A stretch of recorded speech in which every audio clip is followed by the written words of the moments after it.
ที่เคารพและนับถือองค์การจัดตั้งและแขกทุกท่านข้าพเจ้าชื่อนางบัวพรแก้วมณีต่างหน้าสหพันธ์แม่ยิงบ้านปุ่งเวนขออนุญาตผ่านบทกลที่มีชื่อว่าต้อนรับงานเทศกาลบุญปาเฟกครั้งที่2ที่บ้านปุ่งเวนมื้อนี้อากาศแจ้งแสงแดดส่องใสหัวใจสาวปุ่งเวนเปล่งประกายแสงกาดีใจได้มาพอการนำทุกภาคส่วนที่ได้มาย่องยื้อยามบ้านปุ่งเวนเป็นแดวใดนอท่านทางเดินมาสะดวกบวกคุมบ่หลายแล้วมาได้สะดวกดีแต่เต็มทีแท้ขี้ฝุ่นไงบางตาสาวประสายังคอยทางยางมาถึงบ้านขอให้การนำเจ้าจงลงแก้ไขช่วยยามฝนไปบ่ได้ยามแล้งขี้ฝุ่นเต็มเทศกาลปาแฟกครั้งที่1ได้ผ่านพ้นมีจุดอ่อนหลายอันครั้งที่ของขอปรับปรุงเปลี่ยนแปลงหลายด้านขอให้การนำเจ้าจงนำพาช่วยบอกสิ่งที่ผิดพลาดทั้งขอปรับแก้เปลี่ยนแปลงท่านเอ่ยเหียมขอเล่าย่อๆการเป็นอยู่ปุ่งเวนสุดแสนมีความสุขอยู่กินทางนี้มีทางเข้าไก่น้อยหนองปลาพร้อมพั่มมีปลานิลปลาไหนปลาแฝกพร้อมปลาข้อนั้นก็หลายสัตว์ปีกมีพั่มพร้อมทางม้ามิ่งงัวควายกสิกรรมก็มีหลายปลูกฝังก็มีพร้อม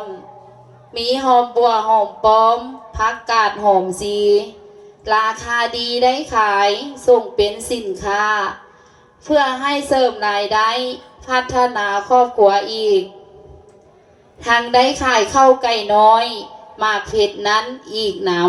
ำหัตถกรรมก็มีได้ตำหูกท้อไหม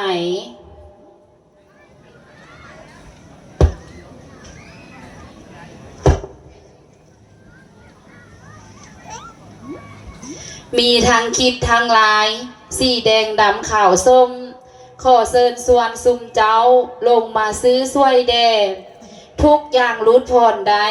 ให้ซุมเจ้าเลือกเอานอกจากปลาเฟกก็มีขายปลาในก็มีพร้อมปลอดสารพิษทางนั้นหัวอาหารบ่ได้วานซุมพ่อค้าแม่ค้าลงมาซื้อฮอดเหือน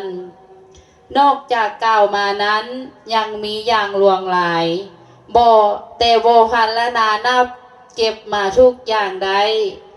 ทุกท่านมาเทื่อหน้าจริงว่าเล่าสู่ฟังอีกเนอเลิกนี้แล้วเชิญท่านรับประทานมีอาหารการกินหลายแนวเกี่ยมพร้อมมีทั้งฟอปูจำปลาเต้นทอดจืน